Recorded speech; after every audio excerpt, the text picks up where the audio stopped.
Okay, perfect. Whenever I hear my so-called CV being read out, I always think it's like an obituary. So I really think that by and large I'd like to avoid it. So we live in the present, so let's forget the past altogether. Now, we've agreed that the three of us, rather than my so-called moderating everything, which kind of literally suggests I tamp everything down, I think we should just have a three-part general informal conversation about each other's books or one's own book, whichever, wherever the conversation goes. So I think that that would be the best thing. So what I'll do is maybe, suppose we might go with ladies first, being, we're being old-fashioned, sort of old-fashioned thinking people. So it'd be nice to hear the ambassador speak first. I must say it's very unusual to have a sitting ambassador who has been both in China and India. So I think leaving books aside, it'd be very nice to hear her sort of off-the-cuff views on working in these two countries. How easy is it? How difficult is it? And what was her personal impression? I mean, leave aside the job. What was her personal impression about living in these two countries? Now, we're told she's a great expert on India, so we'd rather not hear her about India, we'd rather hear her about other things, because I think we kind of know something about India ourselves. And Vikas, as you know, is really, I find it hard to think of him as a diplomat, because he's such a successful writer. I think he's put this diplomacy business way into the background, and now every book he writes is made into a film or a bestseller. I mean, that's a very enviable situation to be in. I'm sure that it's his second career becoming rapidly his first career. So let me start by asking Diana, if I may call you that, so to please maybe give us some thoughts about your writing in terms of your diplomacy, if there is a connection at all. Thank you so much, Ambassador SRINIVASAN and Ambassador Vikas. It's such a pleasure to be in the middle of the two luminaries. I really don't even dare to call myself an author with that one book and some articles sitting with you who have written so much. My only justification is that I am probably going to catch up at some point because while diplomats write a lot, in everyday life we write a lot. Unfortunately, very few people read what we write. It's often even marked as secret or confidential, but we do write every day. But in terms of publications, it's a bit difficult because you can't be saying certain things, so you have to wait till the moment that you are able to share your views frankly. So yes, I have at least 4 books in my mind. I won't be very humble. I don't know when I can write to them, but I think my experiences as diplomat, and especially in China and in India, is really, I painstakingly, fixate my impressions in little notes, in photographs. I really classify them in my head. And I think it would be a pity not to share what I had experienced, especially with China, because I am an India person. I have background in Indian studies. I was also posted as a deputy ambassador in Delhi 10 years ago. So India is very special to me. But yes, I have been to China, and we had a very difficult relationship with China. I was expelled ultimately, so I spent only 1 year in China and had to go because we had a very serious conflict between the two governments, which is still on. But I'm not a sinologist and I didn't have any background in China, so it made it all the difference because I was discovering China, though with very open eyes, but still as a random foreigner. And it's a more difficult place for various reasons than India. Indian society is much more open for various reasons and much more multicultural, so also you can experience that, that whole bouquet of languages, cultures, religious rights and secular rights, but not much better. Also language is easier, but I have some basic knowledge of Hindi. I studied Sanskrit, so India is opening to me always very easily. So it was somewhat nice, and when I was expelled from China, I was sent to India because it was a bit like homecoming, rehabilitation of some sorts, if you ask me, because China was a hardship post, but also a posting in a country you really don't understand so much. And as diplomats, we have to deal with these situations because you will never be an expert on all countries. You might single out one. For me, it happened for beyond professional reasons. I just fell in love with India when I was a child, so I was always interested in it. I read, I learned, but I also served in other countries, and I worked with many other countries from the headquarters. So you develop maybe your interests according to that, but it's not easy to have this very intimate relationship. Now, what? Don't be polite to India vis-a-vis China just because you're in India. Just tell us frankly, if you can. I mean, are Indians really easier to deal with than the Chinese? To me, yes. To me, yes. Because what is dealing?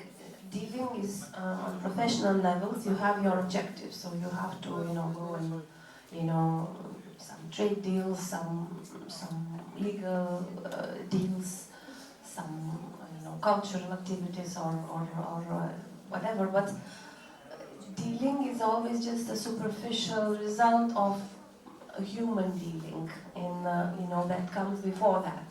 So when you agree on something, when you achieve something, it is always preceded by something, which is very difficult to define. Like you have not almost done anything, but you were incessantly talking to many people, trying to understand their mind, trying to understand why they want this, why I want this.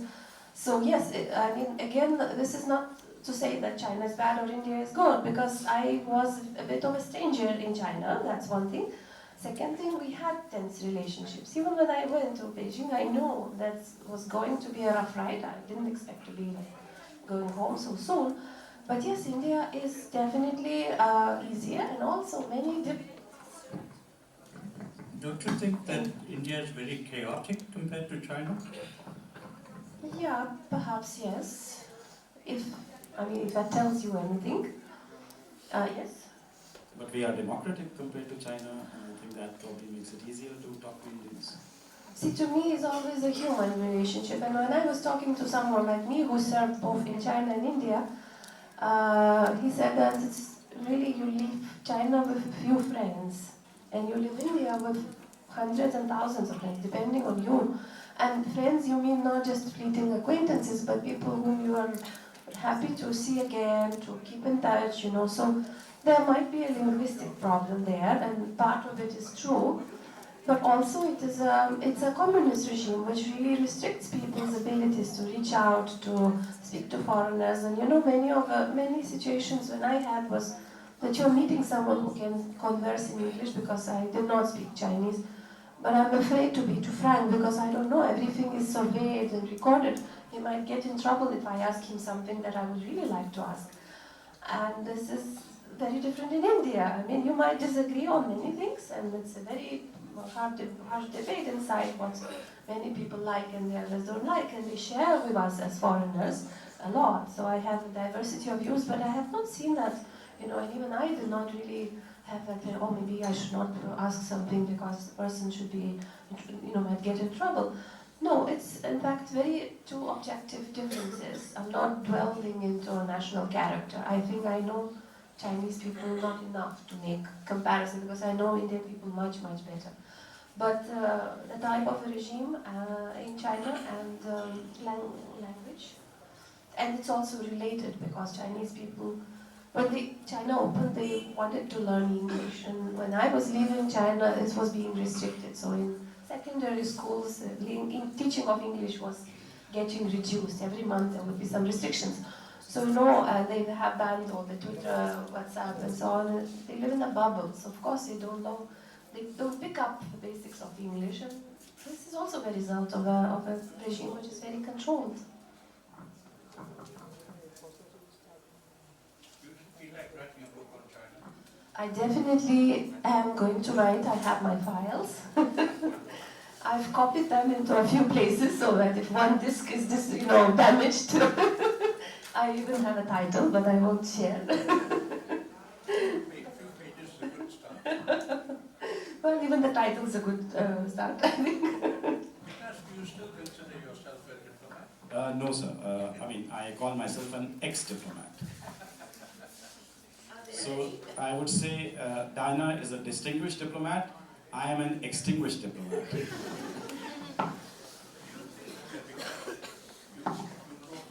Diplomacy into any of your novels so far? I would say a little bit in the first novel, Q&A, which became Slumdog Millionaire. There's a chapter which did not go into the film at all. There's a chapter where my lead protagonist, and his name is Ram Muhammad Thomas. In the film, he's called Jamal Malik, but in the book, he's called Ram Muhammad Thomas. So Ram Muhammad Thomas starts working as a servant in the house of an Australian diplomat in Delhi. Yes, and that Australian diplomat is a bit of a spy. He's trying to get secrets from the Indian Ministry of Defense, etc. And what happens. So that, you could say, was partly inspired by my diplomatic career. Straight from your diplomatic experience, right? Well, partly, I mean, I did not really have to deal with spies and things like that. But you could say, because generally, you and I, the world we belong to, I mean, all three of us, spying is also supposed to be part of the statecraft. I suppose we were not supposed to know anything about that. Exactly, absolutely. But are you quite glad you're not in Canada now? Oh, absolutely. I mean, I think I was there in Canada from 2017 to 2019, and then the pandemic struck and my successor was Ajay Bisaria. And his successor, Sanjay Kumar Verma, became the first Indian diplomat in the history of the Foreign Service to be actually declared persona non grata.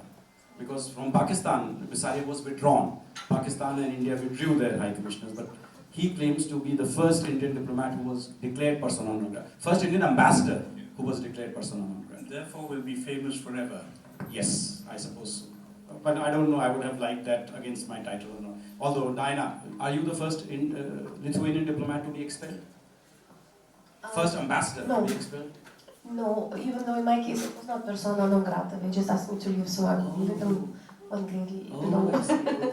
It's still expulsion, but it's a little less And in the defined. past, people have been expelled from Russia or from other places? Yes, we have very difficult relationships with Russia and Belarus, so yes, we have that. So, yeah. Tell me, I've read several of your novels, as you know, and I'm terrifically impressed by the research you do. I don't mean that flippantly, I mean that extremely seriously. For example, in your last book, which I recommend, ladies and gentlemen, it's called A Girl with Six Lives. Seven, sir. Seven, thank you. And, well, my numbers have always been my failing. But this girl with 7 lives, among these 7 lives, she's a nurse in a surgery. And Yes. she's never really done that before, it's pretty well new to her. But the details of that surgery which Vikas goes into, really mind-boggling. You know, when I read this, and I read it for the second time, I asked myself, has this man really been in a surgery? Has he been in a hospital where surgery is going on? It's incredible if he hasn't. How did he get this information? You know, we all know that pass me a scalpel or something like that, but beyond that, we don't know what goes on. So thank you very much for asking that question, because actually, you know, a lot of research went into that particular chapter. For one, I read about 6 books by neurosurgeons to get inside the mind space of what a neurosurgeon thinks about. Even to get the ailment, you know, which is the most complicated one. You know, I had to go through a book by a neurosurgeon to find out that, you know, this particular pineocytoma is going to be the right thing for me. And then, after I wrote this, I actually spoke to a neurosurgeon, a very famous neurosurgeon in India. And I said that, you know, I've written something, it's about neurosurgery, can I send you that chapter and can you vet it? So I actually sent that chapter to the neurosurgeon vetted it, she suggested a couple of changes. So then I was confident, I said if a neurosurgeon has now vetted it, which means that, you know, anybody who reads it will feel that it is authentic. Because I think I have to tell you, folks, that he has not acknowledged this in the novel. So this is completely new. No, I have acknowledged, if you look at the acknowledgements page, I have acknowledged Dr. Asha Bakshi, who is the neurosurgeon that I consulted. I never read the acknowledgement page. That's when I finished the book. So. So point of So I did acknowledge. Acknowledge. Can I raise a point of order? Ambassador Srinivasan, you said you would not be moderating, but you are.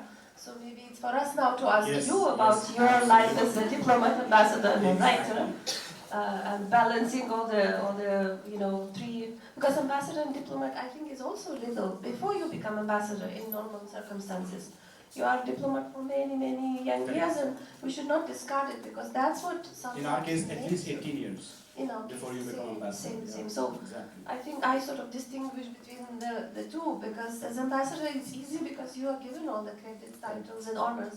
But as a diplomat you struggle a lot to become ambassador, right? And then the writer. So please share your. First I would like to know from you, because he has been ambassador to so many countries.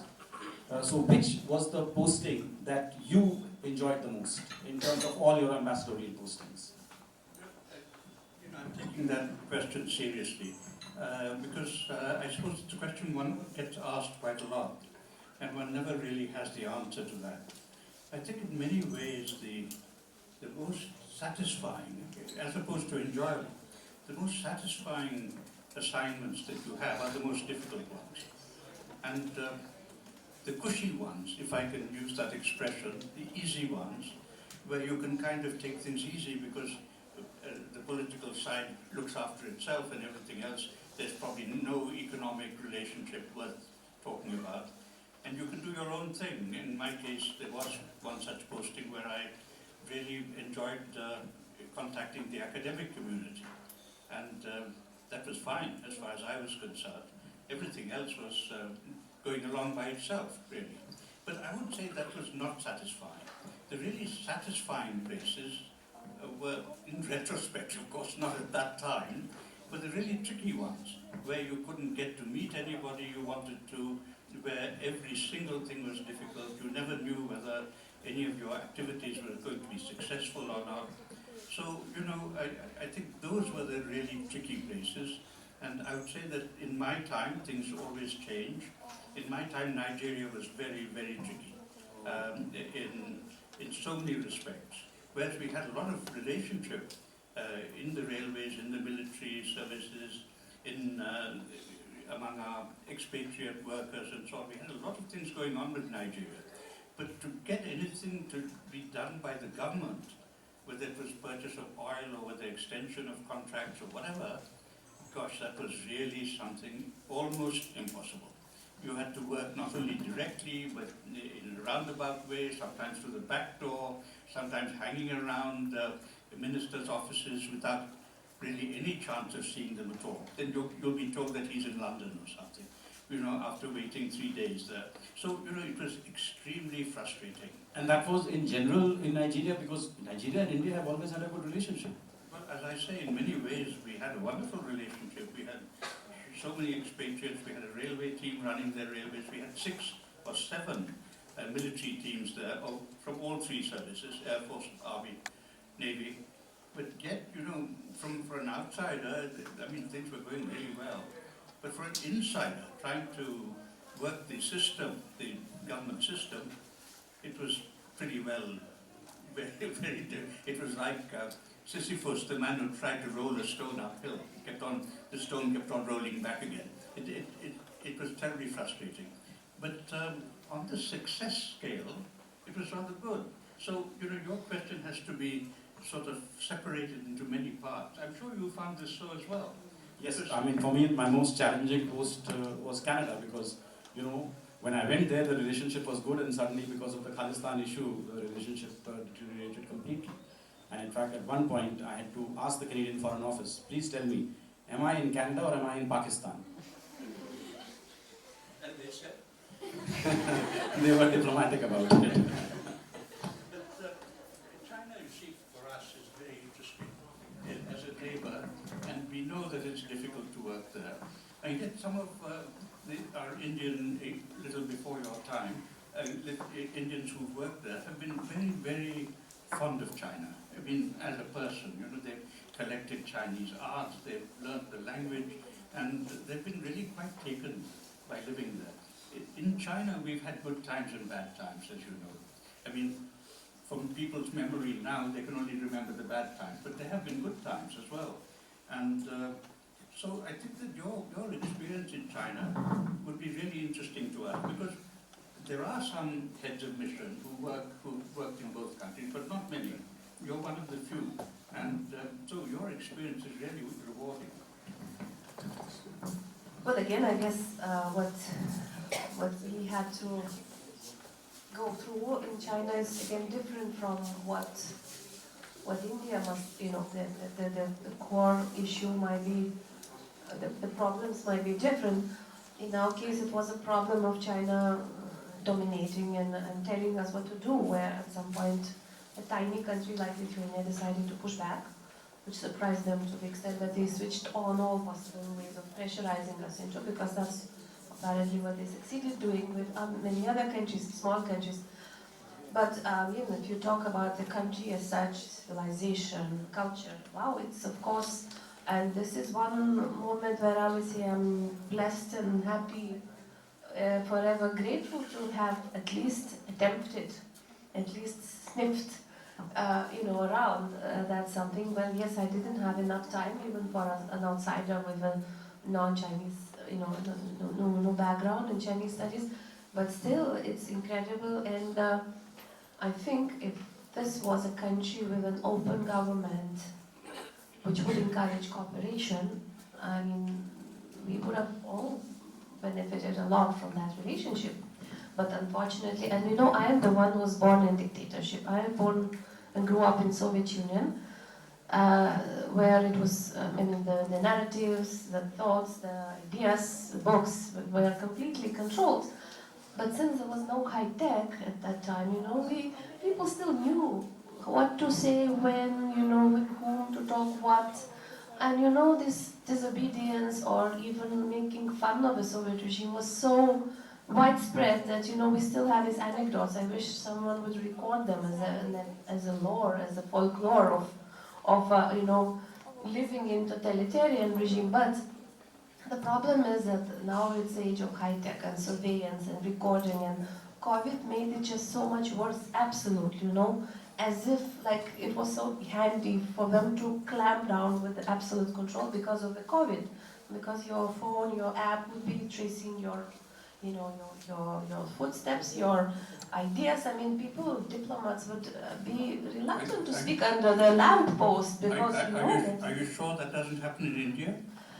I'm joking, ladies and I gentlemen. guess it doesn't happen, it only happens in probably a very few countries of the world on a comparable level. And yes, I can answer you. That's very, very... Well, are you free to go anywhere you want in India without notifying the External Affairs Ministry? No, there are rules about restricted areas. Of course, I have to notify and get a permit. In the restricted areas, there's a list. And there are probably good reasons for, those restricted areas, which we have to respect. But otherwise, yes. I guess if we go for work, there is this red book, because you would know that we call it red book, protocol book, which you have to notify, but that's when you go for work. Otherwise, I guess for a diplomat, India is one of the most amazing countries, because you may not even need to go abroad out of India. You are always crossing the linguistic and cultural, climatic zones, which would have been the case in China also. This unity, cultural unity of China is a fiction. It's also a very diverse country. The problem is that, the narrative sort of puts one identity on pedestal, others have to somehow comply. But no, there's no even comparison in that sense, absolutely no. Can we go back to your book?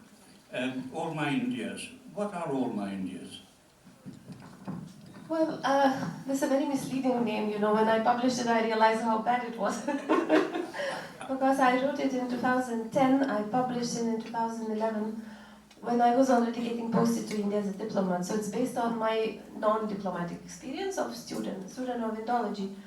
I was fascinated with that book because I think it comes from that French romantic, writings of the 19th century, and even the Dutch, even this company which was occupying and exploiting parts of India, for example, it's in plural. It's Company of Indias in plural, and the French company was also Compagnie des Indes. but was it Baudelaire or many other poets who wrote about Indians in plural, and some linguistic traditions, I believe Polish also, absorbed it because of an influence of language. But it's a good metaphor, in fact, to reflect on the plurality of what you see, because, and I'm not talking about the political views or social views, but about, in one street you have 25th century, you may have something of the 17th century, then you go 100 kilometers, there's a very different landscape. So, and and in my book I also described a lot, sometimes I was alone. There were no Lithuanians around, so for that almost 1 year I could not speak Lithuanian to anyone, which I missed terribly. There was no embassy those days. So sometimes you would feel very lonely, and sometimes you're cheated simply, I had these experiences as a young woman, Delhi is bad for women. They would, young guys would chase you. I fell out of a city bus. I was thrown out of a taxi because people decided that I was rich enough to pay separately. There were cases which I described. Like, I don't want to idealize. It's a very complex country with a lot of people having different sentiments, including for us. And well, we never occupied or colonized anyone, but we are clubs with Europeans, like all these Western, world which has exploited us. So I feel that all the time. So I describe that, and one day you are on cloud 9 because you're so happy you've experienced something super nice. The other day you're thrown out of a taxi. So it's all of my Indias. That's what I wanted to say. Everything that you experience. When you came here as a student, is that right? And what brought you here? I mean, why here as opposed to Sri Lanka or Pakistan or Nepal? Why India? Any reason? Yes, there are reasons. Probably reasons are deeper than that. There were sparks which sort of ignited my interest, which were very trivial. It was Indian movies, and I was maybe 12. Quickly enough, I understood that there's much more beyond, and I forgot the movie world. But the first movie I saw was Umrao Jahan, and when I met Muzaffar Ali 2 years ago, I told, sir, you are responsible for bringing me here. Why India? Because I got a scholarship from India. We were very poor. Early 90s, we were poor. I could not afford to go and study. India gave me a scholarship. So I'm your alumni, in a way. So you came on an ICCR scholarship? I think the country code for Lithuania was created on my application. Because when I applied, there was no such country. So good to know that ICCR has done something good. Yeah, absolutely. Definitely. To what extent do you think really, I mean, you mentioned a couple of incidents in your books where you draw on your diplomatic service, but have you left it all behind so thoroughly, have you? Yes, I mean, in the sense, even when I was in the service, the inspiration was not coming from the foreign postings that I was in. The inspiration was coming from everyday life in India. So the second book, Six Suspects, which I wrote when I was posted in South Africa, was inspired by the Jessica Lal case, the huge murder case that rocked India. The third book, The Accidental Apprentice, was written in 2013. So again, things that were happening in India at that particular point in time. So for me, the inspiration has always been daily life in India. It has never been, what I was seeing abroad. Because if that was the case, then I would probably have written a spy thriller. But all 4 of my novels are set deeply in India. Well, I think a lot of people here, young people particularly, who probably watch OTT, and they'll be very interested in how your novels got transferred into film. I think certainly the first one. Yes. The second one is OTT or a Second one is OTT. Yeah. So can you, if you wouldn't mind, Yes. telling us some trade secrets? Would you mind telling us how this process Yes. goes on? Absolutely. Is it an agent that does Yes, this? because this process is still seen as very mysterious and esoteric by a lot of people. For instance, there's the common misconception that Danny Boyle approached you for the rights and and then he directed. No, the director is the last person to come onto the project actually. So the way it works is, so the interesting thing is, I wrote this book, which became Slumdog Millionaire later on, which was published as Q&A. I wrote this book in 2003 when I was posted in London. And I wrote this book, believe it or not, in just 2 months. Last 2 months of my posting. What had happened was, I was already on my 3rd consecutive posting abroad. So I had done Washington DC, then I did Addis Ababa, and then I did London. So after this was time to go back to Delhi. We were there together. Yes, exactly. So it was agreed that I've been posted back to Delhi, and as I'm about to leave for Delhi, the word comes that Prime Minister Atal Bihari Vajpayee is visiting London. And I was the political counsel, so I was told, you cannot go. The visit is happening, I think, on the 5th of September or something like that. You have to hang around till then. So my wife said, if we wait around till September, then our 2 sons will miss out on 6 months of their education, because in India, as you know, the school session starts in April. So she waited, she was trying to see if I could somehow manage to get out of this and, travel with the family to India. But if by the middle of June also, it was clear that I would have to be detained in London. So my wife and my 2 sons, they left for India to join the school here, and I was all alone. So that is when this idea came to me, actually. So as a male chauvinist friend of mine remarked, sometimes behind a successful man there is an absent woman. Yes. So I wrote this book in 2003. It went to my publishers in 2003. They accepted it, but they said, this looks like a big book to us. And all our big books are already lined up for the next 2 years. So you will have to wait for 2 years. We will publish you only in 2005. So I said, okay, I was a first-time writer. This was my first book. I had no choice. I said, okay, I'll wait for 2 years. And then in 2004, when I'm already back in India, I get a call from Tessa Ross of Film 4 that we want to make a movie based on your book. So I said, hang on, how do you know I've written a book? Because the book has not been published yet. And then she says, no, your publishers gave us a copy of your manuscript. We think it's a great story and it will make a great film. So we are going to, take an option. So that's how it begins. They take an option on the book that we will convert it into a film. But the fact is, 95% of options do not get converted, which means they take an option for a particular period. Sometimes it's 1 year, sometimes it's 1.5 years, sometimes it's 2 years. And if within those 2 years a film is not about to be made, it may not be made completely, but at least the production should begin. If it does not happen, then the rights come back to you, and that's what happens. So they took the rights, and then they did not inform me anything at all. I didn't even know that they had started shooting. Till I read a report in Amar Ujala that they have been arrested at the Taj Mahal for shooting without permission. So that's how I knew they have started shooting this film. So that's what happened with the first book, that they took the rights 1 year before the book was even published.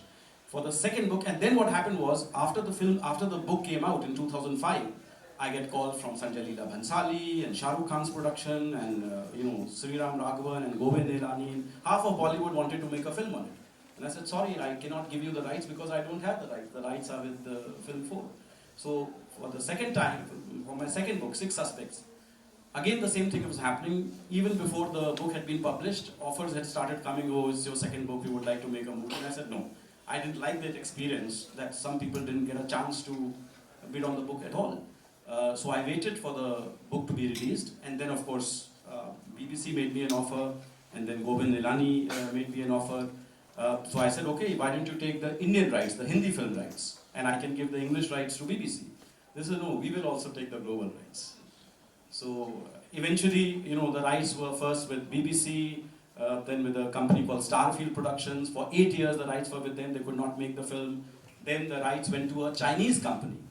And they were trying to make this film. And the interesting thing, and Diana, you would be interested in knowing this. So the Chinese company said, okay, we are going to make a film on 6 suspects, but it's about crime, so it's going to be difficult, with the Chinese censors and all that. But eventually they did a screenplay, and then they said, sorry, the Chinese censors have rejected the screenplay.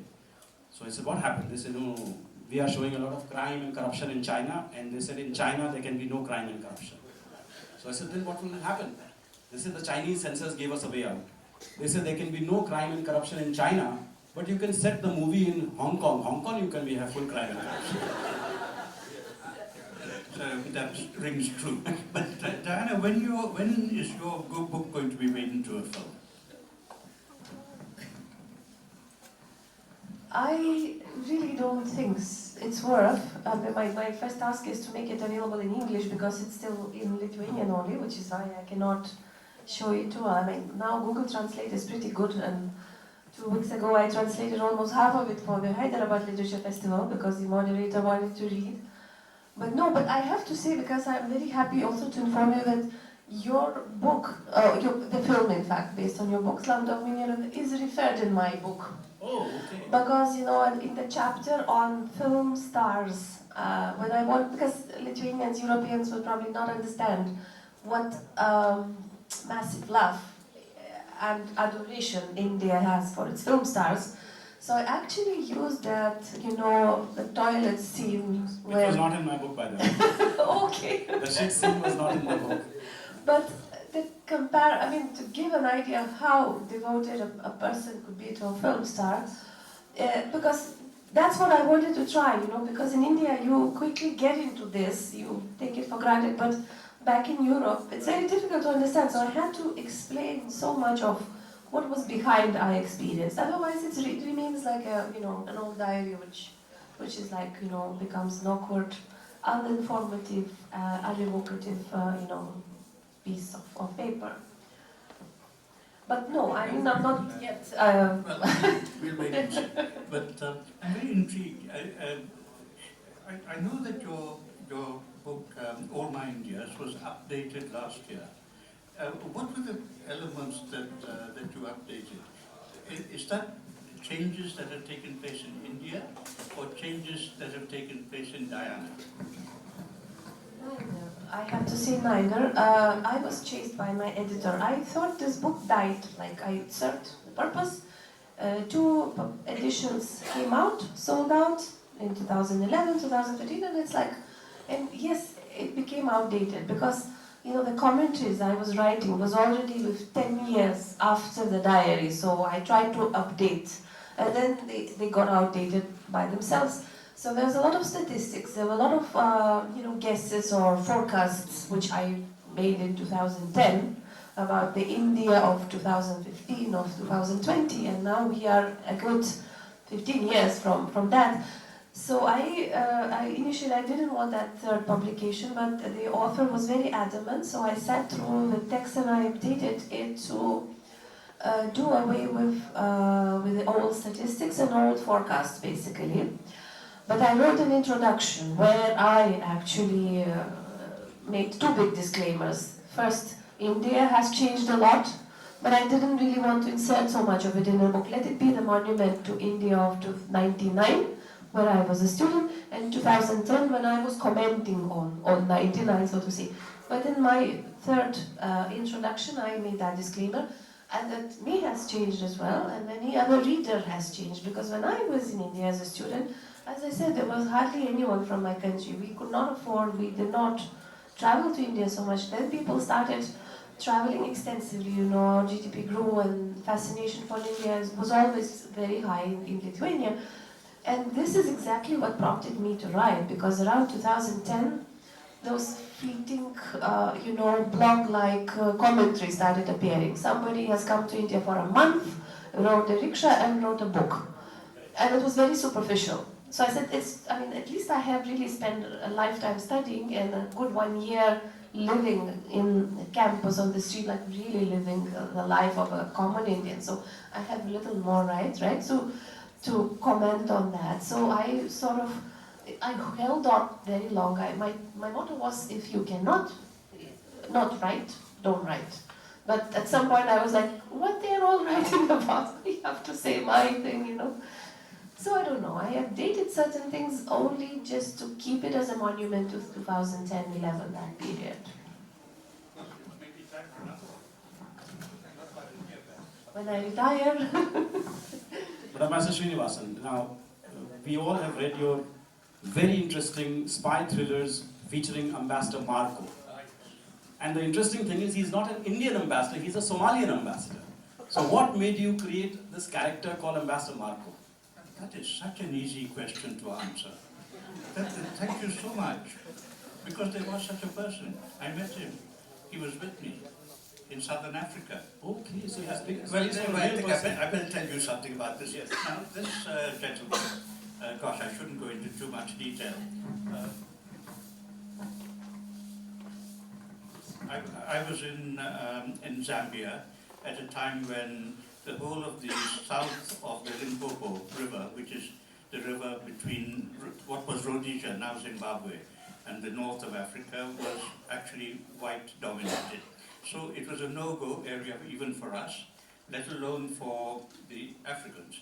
And India had a tradition of supporting the liberation movements, as they were called. And mind you, there were some exceptions. There was a country called Botswana, which was relatively still independent, but the others were not. They were all either dominated by South Africa or strictly under the Bantustan system, the racial separation system. So the Indian ambassador, now, I mean, the basic thing that we helped them with, I shouldn't really, but it's all historical. We used to help them with weapons, of course. We used to help them with explosives. We used to help them with passports. They had Indian passports. Many of the liberation freedom fighters that you probably all know about traveled with Indian passports. Anyway, that was the background to why these people congregated in the house of the Indian High Commissioner. So I had people like Mbeki, who became President of South Africa, Nyoma, who was the President of Namibia, people from Zimbabwe, Nkomo and Mugabe, so visiting my place. And I mean, not because of me, but because it was the Indian High Commission. And so among these people, among my colleagues in Zambia, was a very mild and, as Vikas said, non-career ambassador from Somalia. Now, he was an old man with old-fashioned habits, hated social life, stayed in a corner in every diplomatic party, never socialized, hated socialization. And he was, you know, right at the end, I found him incredibly wise. Not only wise, but he was actively helping the liberation movement in Southern Africa in such a way, mainly with weapons, that we couldn't imagine that this person was so quiet, so charming, so completely reticent, but he was the main supplier. Of course, the Somalis don't make weapons, but he was trading weapons from the then Soviet Union, China, and other places to the freedom movements in Southern Africa. Now, he had been persecuted by the Somali government, which was under dictatorship. He was in jail. His wife was in jail. His wife died in jail, and his baby daughter from his wife also died. She was released from jail, but died immediately after. So the man was really, I would say, persecuted. Now, he became a very respected friend of mine, and therefore he became the hero of actually all my 9 novels so far. And I mean, he's a man I admired very much, and a man who was extremely deep, and you could never suspect what was on the outside was hiding what was on the inside, which was a person of great gravity, great wisdom, and a great activist. Now, that to me was a perfect combination for a person who became later on the hero of my stories. But I met him once again later when he was the OAU ambassador. He'd been kicked out of his job by the same Somali government for reasons unknown. He became the OAU ambassador, that's the Organization of African Unity as it was then. He became the ambassador to the UN. I met him when I was at the UN years later. And of course he was the same quiet, diffident, socially backward, uncomfortable in society person. And then I never saw him again. So to this day I don't know what happened to him. But to me... So does he know that you have written novels based on him? He lives on in my stories because I guess he must not be alive, and we're not in touch, and I never had any way of contacting him. So that's really the background. I'm sorry to go into such detail, but I think that all my stories center around this person, because he's not an activist in the sense he'd never go out and investigate anything. That would be far from his mental composition. So he has to have data brought to him, and he analyzes and finds a solution thereby. And at one point he even averts a war between India and Pakistan. Yes, well, I mean, actually, well, since you mentioned it, it's a bogus war. It's a war of propaganda. It never comes to a real war, and the real culprits of that are, let's say, in the systems of India and Pakistan. It's got nothing to do with real war fighting. It's got something to do with shadow fighting, shadow boxing. I'm supposed to be asking the questions. So what's your next book going to be about, Vikas? Look, this book came out after a gap of 11 years. I mean, my last book before this was called The Accidental Apprentice. We'll all be dead. No, it came out in 2013, and then because I was so busy in my job as a diplomat, first I was the official spokesperson, in which job you know very well, it's impossible to even think about writing a book, let alone start writing something. And then after this, I was offered a range of choices, where do you want to go as ambassador? And I chose Canada very strategically. I said, I served in America, and I'm told Canadians are just like Americans with better healthcare and no guns. And one thing which I had known about the Americans was, they work very hard Monday to Friday, but Saturday and Sunday you cannot disturb them. So I said, okay, Canadians are like Americans, so I'll go to Canada, I'll work very hard Monday to Friday, but Saturday and Sunday nobody can disturb me, and I can write my novels on the weekend. What I did not imagine was that there's a huge Indian diaspora in Canada, and they do stuff only on weekends. So whether it is Sonu's birthday, or Holi, or Diwali, or Good Friday, or Eid, or Tej, or Kerala Day, or Maharashtra Day, everything is only on weekends. So all my weekends I was doing this stuff. And the Indian High Commissioner is a must for It's a all must, these absolutely. I dare not send my deputy. You have to send a High Commissioner there. So obviously there was no chance of doing anything there at all. Then I was posted back to Delhi as Secretary West, and immediately after my arrival, within 3 months, you had the COVID-19 pandemic. And of course, during the pandemic, work was very low, but your mind was disturbed. There were people dying, there was all kinds of distress. My own wife was hospitalized for 12 days on oxygen support. So there also, there was no chance of writing anything.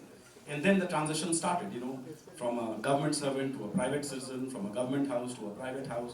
So once those transitions were over, that is when I found the time and the space to start creating, and that's when I wrote This Girl with the 7 Lives. So right now I'm still in the midst of completing the promotional rounds of that book. And once I suppose that is over, then I will sit down and decide what to do next. Certainly, the wait will not be 11 years. I have 4 or 5 concepts. So I have to decide which one to pursue.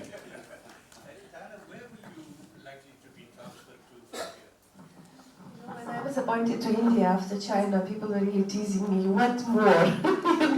There are no more billion-plus countries on earth, and you won't take any less, So no, I don't know. I really haven't even... I would also like, by the way, because I would also like to go on a posting where, one could write.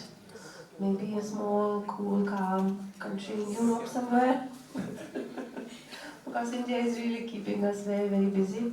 Here, no diaspora, but I have had a posting with diaspora having a holy mass 8 o'clock in the morning, high in the mountains, which involves 2 hours of driving on Saturdays. I know what you're talking about. Which country was that? That was France. France. So there's a huge Lithuanian diaspora in France. Some, probably not huge in an Indian way, but some significant one. Yeah. We have only 32 million Indians outside India. Yeah. Counting.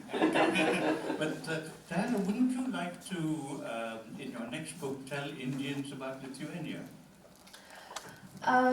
Yes, and I have at least 3 concepts of books like, okay, what I always felt that the best way for an Indian to tell about Lithuania is through a connection.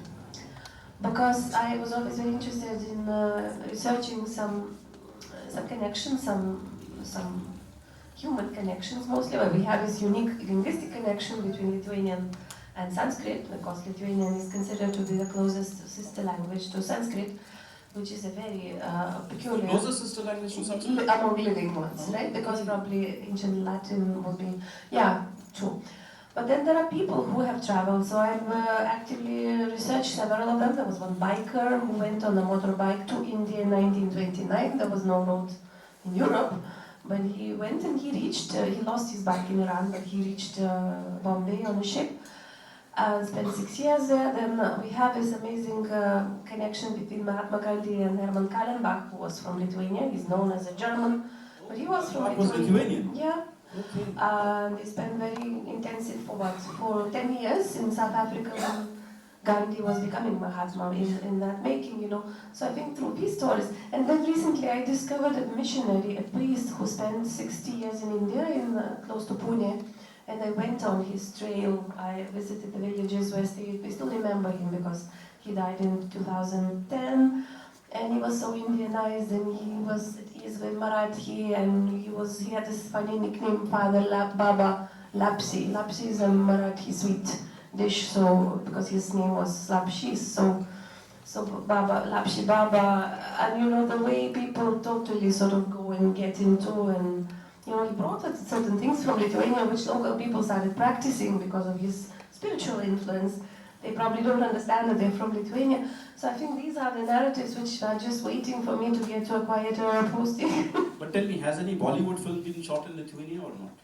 Actually, we have had, I was recently in Hyderabad, so I was remembering there is a Telugu film which was shot in Lithuania about 10 years ago, not Hindi.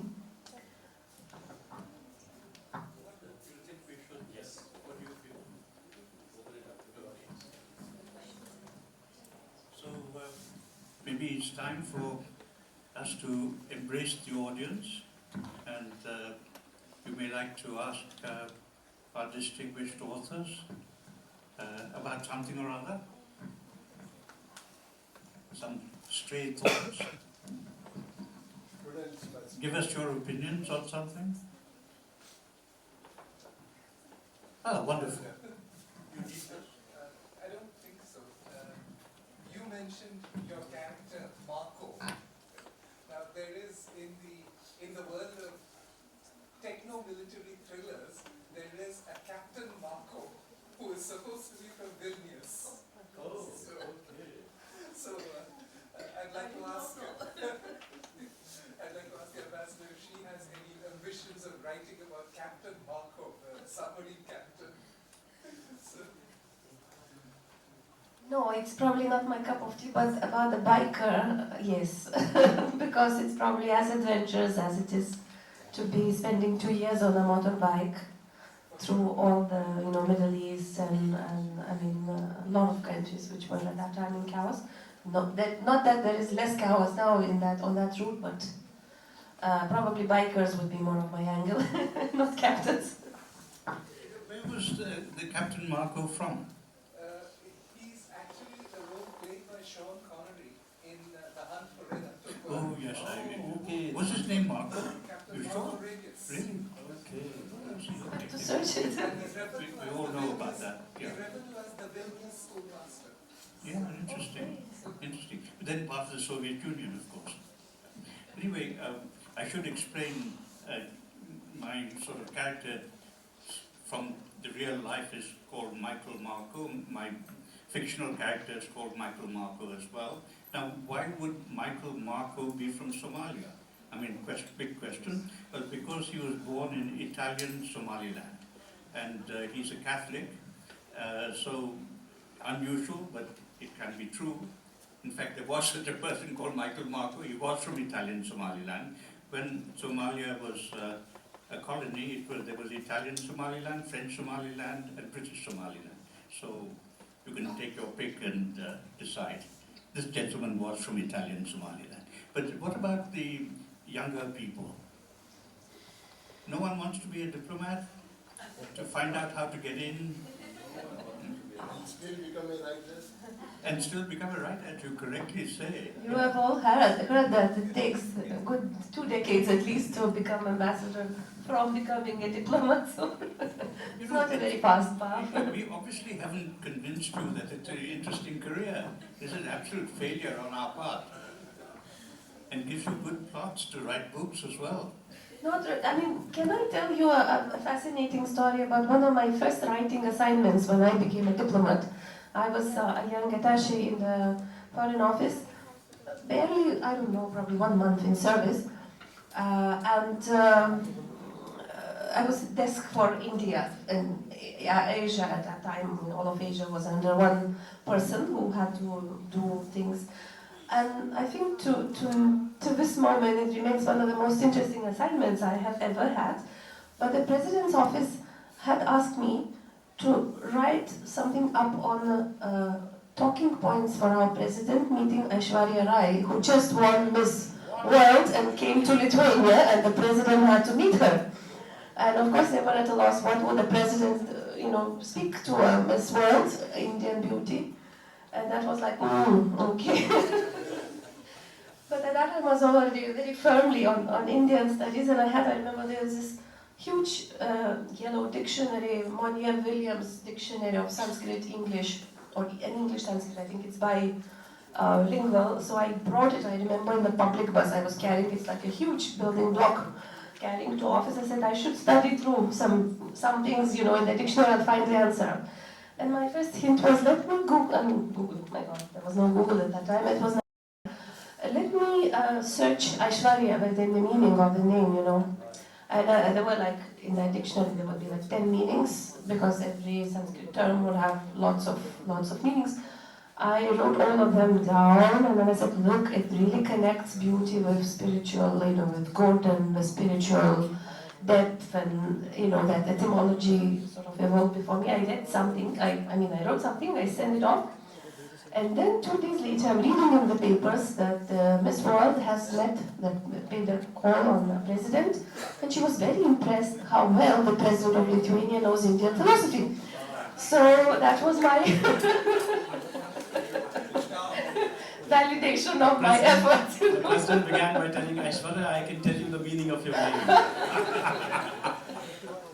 And I was stressed because I was getting married on that weekend. She came actually to crown Miss Lithuania, the day which coincided with my own weddings. I was also stressed for time and that. But I'm very proud of that. So, Vikas, would you like to say some round-up words? May I ask you one question, please? Are you ever apprehensive of meeting Mr. Marcus? That someday he will get hold of you and ask, how do you dare write about me? What happened? But I'll just share one thing. Once I wrote a story about a woman writer whom I met at the event, and the story became very popular in my language. I was not scared because I knew nobody would read it. But it went into translation into English, and including Amitabh Ghosh asked me whether this thing really happened in your life, whether this female character exists somewhere, and I had to say yes. Now everywhere I go, I am little scared. Can it happen to you? it certainly has. He is not even aware whether Master Marco is alive or dead. But I'm sure he's hoping he's dead. It actually happened to me because I was speaking about my book in Bangalore Literature Festival, 2023, I think. And it has a chapter on, from my diary. I had a foster family, a Tamil family from Delhi, who would take me to all their pilgrimages and festivals. And I described that moon birthday or star birthday of a little girl of one family, whose mother was Saraswati. And I put it in great detail, and then this woman comes after my session in Bangalore and says, hi, I'm Saraswati. And that's in the 1.5 billion, 1.4 billion country. So it's still quite incredible. And the best was once somebody recognized a lady in my photograph, my book. Last year, I photographed children on the street, and the girls were probably 6 years old, not older. And now this friend of mine comes and says, I know her. I said, you can't be, she must be 35 or something. No, I know her. She's a family friend, and that's true. So these things happen. Have you had any of these sort of out of mind sort of experiences? No, I have not had. I'll just narrate an experience that I had when I was posted in South Africa. So I was flying from Durban to Johannesburg. And I go and I sit down in the plane, and a little while later, a white South African guy comes and sits down next to me, in the seat next to me. Then he, casually, as you say, so what do you do? So I said, I'm the Deputy High Commissioner of India in South Africa. I said, what do you do? I run a software company in Johannesburg. It's fine. So as the plane takes off, he takes out a book and he starts reading it. And then I notice he's reading Q&A, my book. So anyway, I keep quiet. I said, maybe he doesn't like the book or whatever, why the hell should. So after a little while, he observes that he's reading a book by an Indian author. He's sitting next to an Indian. So he turns to me and he says, have you read this book? So I said, actually I wrote this book. So he says, no, seriously, have you read this book? So I said, no, seriously, I wrote this book. So he says, just now you told me that you are the Deputy High Commissioner of India. Now you are saying you wrote this book. Next you'll say you are Muhammad Ali. So I said, no, seriously, I wrote this book. If you don't believe me, at the back there is my picture. So he turns the back. And you know how the author's photograph is always way more handsome than he is? This doesn't look like you. So I had to actually produce my boarding card and show it to him, and then he said, oh my God, this is a story for my grandchildren, can you do that? So the point is that people are just not willing to believe that a professional diplomat can also be a best-selling author. It's a story for his grandchildren, it's a story for yours. Oh, yeah, in fact, that could be the start of a really interesting novel. Yes, I agree. Did you have any other strange experiences? All the time. 2 years ago when I came to India, somebody sends me a message on Facebook Messenger, an unknown person, but a Lithuanian woman saying, hello, you don't know me, but here I am sitting in Manali, Hard Rock Cafe, and your book is here in front of me. I found it in the bookshelf of the Hard Rock Cafe, and it's the cover, it's all spilled over with some drinks, I don't know what, but it looks pretty shabby, but it's like well read, you know, so, and she said, the owner is not giving it to me, but I'm going to steal it. She disappeared, I never sort of, you know. This woman's late. Do we have a few more minutes? Yes, sir.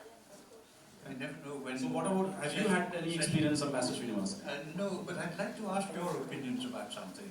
You know, I always have difficulty with two things. One is the titles. You know, this hasn't happened to you yet, but it will happen. You know, how do you find a title which really doesn't tell the reader too much about the book, but tells the reader enough to be interested? And secondly, my second conundrum is the title cover, the jacket cover. What kind of picture are you going to put there?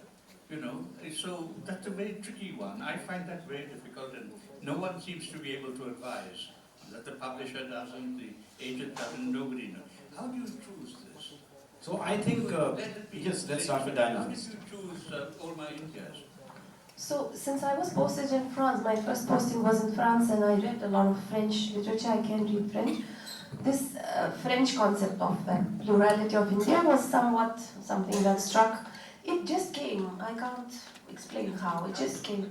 But the photograph was a much more trickier thing, because, you know, one thing came very easy, but the other one did not. And what I finally chose was my husband's photograph from the temple in Goa, where, you know, the ladies prepare flowers for a puja. So you have that, you know, multi-layer pile of flowers. I mean, not a pile, but an arrangement of flowers with lotus and some others, and it's actually not very neatly put. There's some plastic in between, so it's like layers and layers.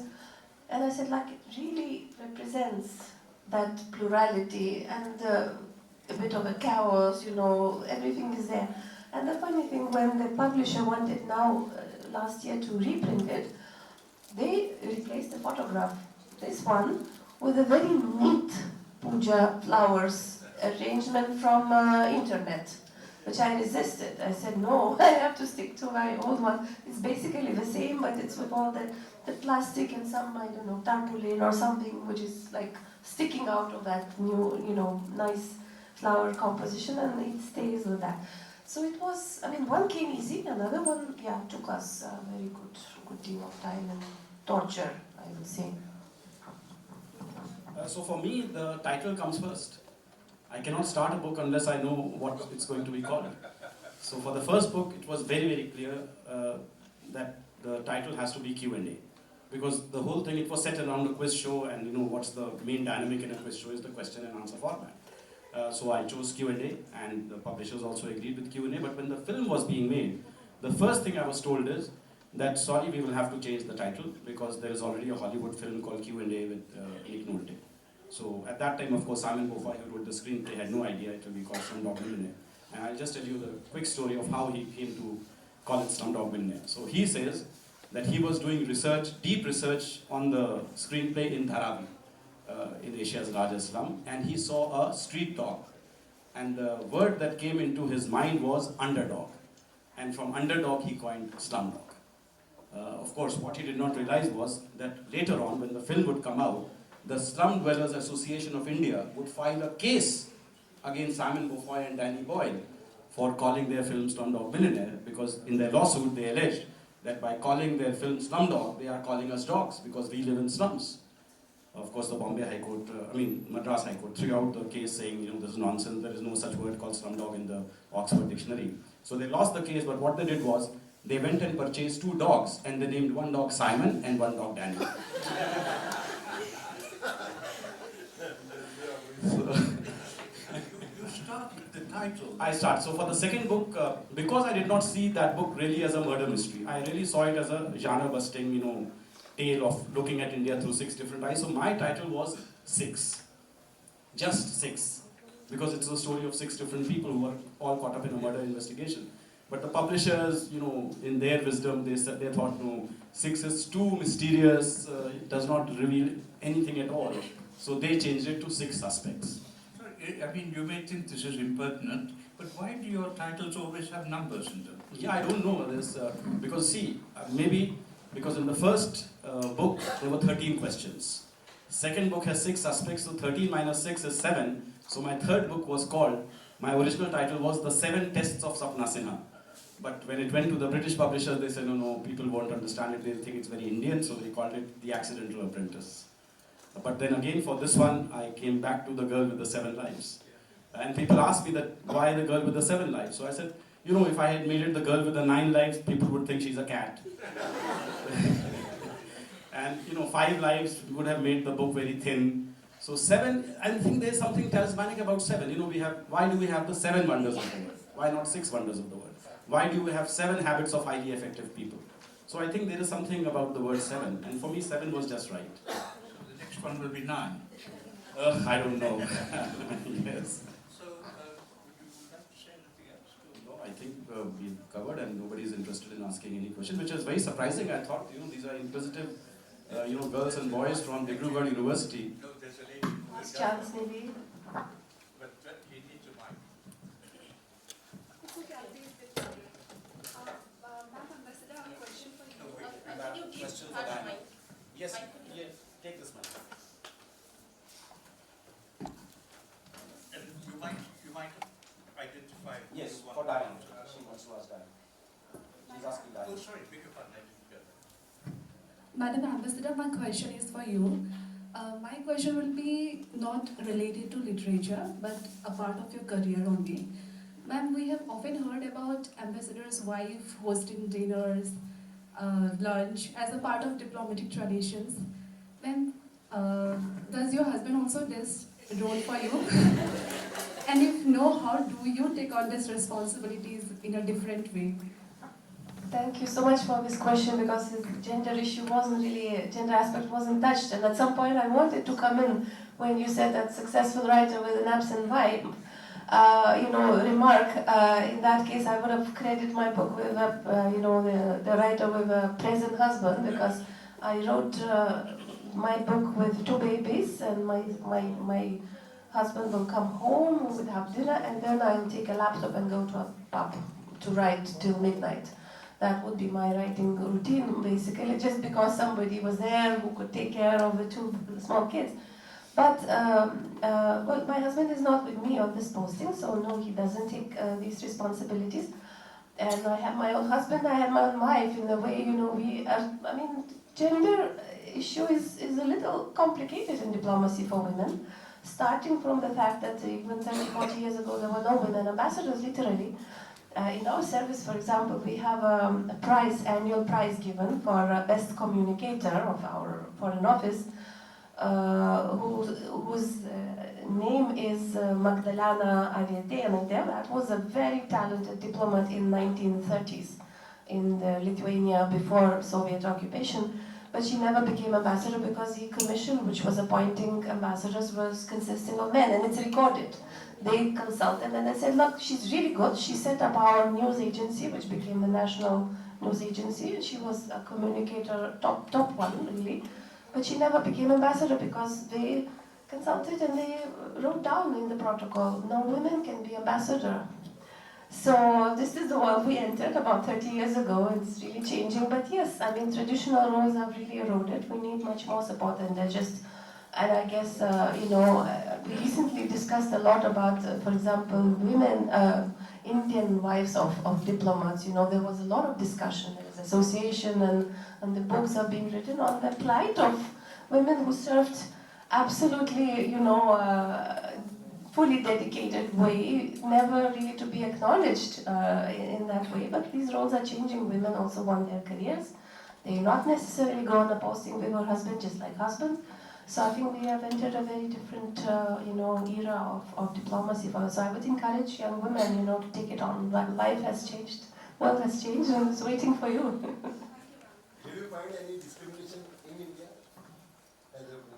I wouldn't say that in India it's somewhat more than in any other countries. I mean, discrimination is still there, probably. I felt it myself, but all over. I wouldn't single out India or even any other country. But I haven't served in the Scandinavian countries. I think they're a little, more. But yeah, I think it's a work in progress. But I think in India we have more, correct me if I'm wrong, we have more women ambassadors now than we ever had before. I agree, absolutely. Although we also started out with women diplomats were not allowed to marry. Can you imagine? Men had no such restriction. Women could not marry. No, men couldn't marry foreigners. And men couldn't marry foreigners. But at least they could marry Indians. But women couldn't even marry Indians. And then of course it all changed.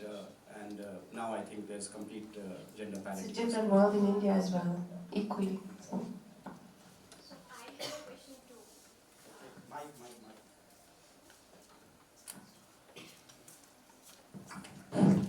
A very good evening to all of you. My name is Kohishmita Bora and I am from Department of History. So I have a question for Ambassador Madam. As you have mentioned that India is more chaotic in some aspects, like... Did you say that? I said it. Sorry, she didn't say that. But she can answer the question. So, as an ambassador, do you feel that the reason behind China's peacefulness is China's restrictions on religion? Well, I think the question is much more difficult than that. And no, I wouldn't think. I mean, restrictions, yes, probably. But whether it's religion or self-expression or anything else, no, it's definitely more and more difficult to explain. And again, China, what I saw in China was also living several laws. There would be places like centers of the cities which would be very orderly, but you would go to places which live a little more chaotic life. And I would, even in Lithuania, if you go to a village, it lives a very different life. It's just that we have very few people. You don't have enough material to create chaos, basically. But life is more relaxed. People are a little lax about rules and things. But yeah, you have millions of people. Best of my knowledge, there is no ban on religion in China. I mean, people follow Confucianism or yes and no. There are lots of restrictions on practical. Like in Soviet Union, there was no official ban on religion. But if you were a practicing religious person, you would never get a post. You would not be successful in career. You have to hide. You have to practice in secret. So yes.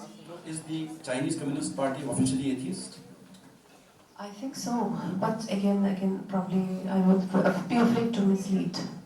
It's just that I've seen some abandoned monasteries which were, constructed about 30 years ago when China was opening and religion suddenly came in a big way and new millionaires started donating a lot of money and then they stand abandoned here because, it's no longer the trend to be a worshipper, to be seen as a religious person. Thank you, ma'am. Any more questions from the audience? So I would like to ask all three of you that when you say about diplomats as authors, do you write about your narratives, the experiences you have gone through, or the human emotions that the narrative or the person you are expressing in your writings is carrying with themselves?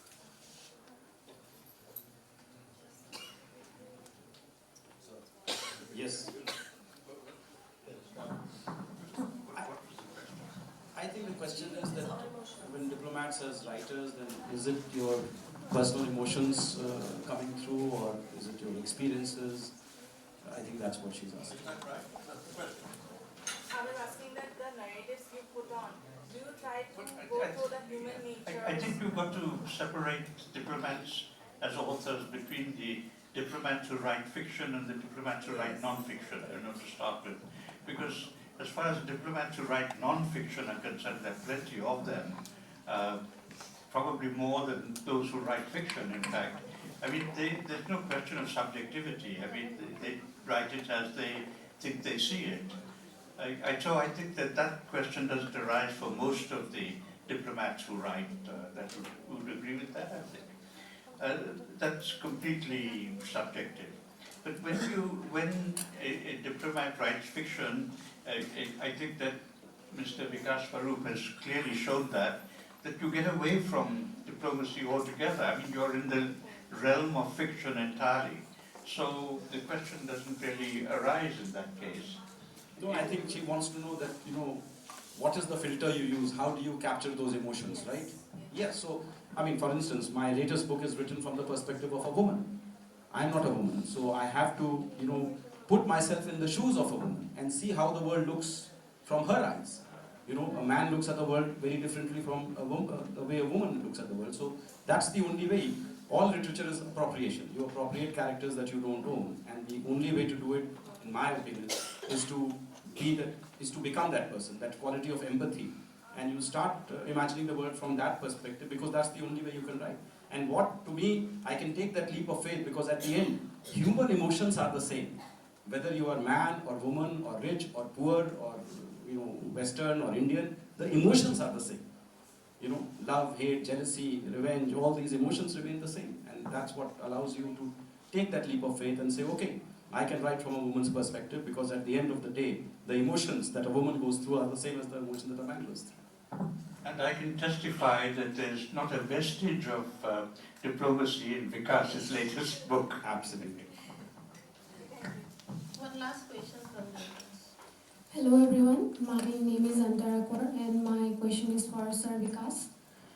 Sir, what do you think the diplomats can include in their literary works that the other writers might not?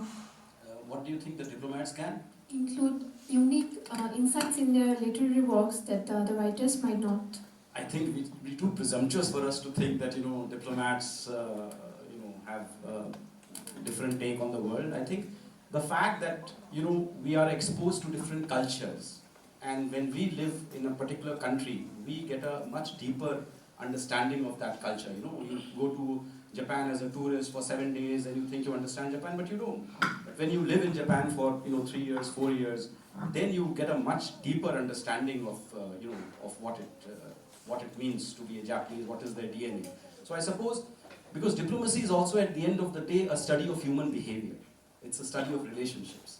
So I think that training as a diplomat probably comes in handy, because it's also based on an analysis of human behavior. Because negotiations, what is the best way to negotiate? You negotiate from a position of strength, you negotiate from a position of weakness. So I suppose we as diplomats probably have some insights into human behavior, which somebody who does not come from a diplomatic background may not have that level of an exposure. But at the end of the day, I think a fiction writer is a fiction writer, whether he comes from a diplomatic background, whether he comes from a civil service background, whether he comes from a non-government background. It all depends on the quality of that person's imagination and how you convert that imagination into actual words. Thank you, sir. Again, that relates to fiction. But I'd just like to say, maybe add one word of caution. It's not necessarily so that a diplomat is in love with the country where he's posted. I think I've known cases where some of our colleagues have been extremely repelled by the places where they've been posted, and nothing can convince them otherwise. So, I wouldn't necessarily say it's entirely loving relationship. It can be a love-hate relationship or a hate-hate relationship. Although for India, there will be very few countries where we would be unloved.